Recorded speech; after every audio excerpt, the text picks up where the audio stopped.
हे सरकारच्या स्तरावरून जे काही आता पावलं आम्ही उचललेली आहेत, मला वाटतं ती मराठा समाजाला आरक्षण देण्यासंदर्भातच आता सगळ्या आघाडीवर कारवाई सुरू आहे.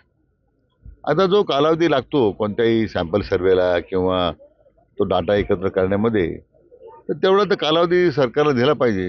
आणि राज्य मागास आयोग आता त्या दृष्टीने त्यांना मुदतवाढ दिली, आपण ते काम करतायत.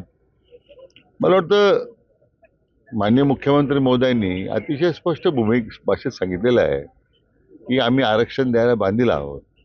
आणि त्यामुळे जरंगे पाटलांना एवढीच विनंती आम्हाला करायची आहे की आता जो कालावधी आपण सरकारकडे दिलेला आहे, एक विशेष अधिवेशन बोलवण्याचं सरकारने यापूर्वी जाहीर केलेलं आहे, तर मला वाटतं आपण थोडा वेळ थांबण्याची गरज आहे. आणि त्यांच्या ज्या भावना आहे, मराठी बांधवांना आरक्षण मिळालं पाहिजे, ती सरकारची भावना आहे. असं आहे की अनेक घटना अशा असतात की कायदेशीर अडचणी असतात, काही घटनात्मक बाबी असतात की ज्यामुळे थोडा कार्यवाहीमध्ये विलंब लागतो.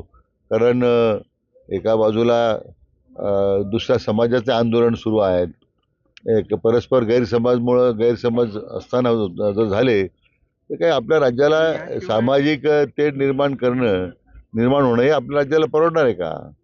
कारण आपल्या शेवटी एखाद दिवसाचा ठीक आहे आरक्षणाचा मुद्दा मार्गी लागेल, सरकारची भूमिका आहे, पण तदनंतर हा जो जी तेढ एकदा निर्माण झाली तर ती मला वाटतं उद्या गाव पातळीपर्यंत मग त्याचे जे पडसाद उमटतील, तर या बाबतीतही मला वाटतं सगळ्यांनी विचार केला पाहिजे असं माझं मत आहे. आरक्षण की ओबीसी मधूनच देणार हे दोनच पर्याय आहेत.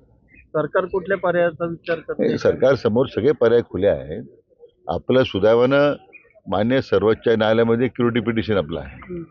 आता क्युरिटी पिटिशन मध्ये सुद्धा जर यश मिळालं तर मग अडचण नाही. पण मुद्दा असा आहे की जो डाटा आपल्याला लागतोय राज्य मागास आयोगाला आणि मान्य सर्वोच्च न्यायालयामध्ये सादर करण्यासाठी, ते आता जवळजवळ आज सगळ्या यंत्रणेतले आमचे सरकारचे यंत्रणेतले सर्व कर्मचारी आज फील्डवर आहेत.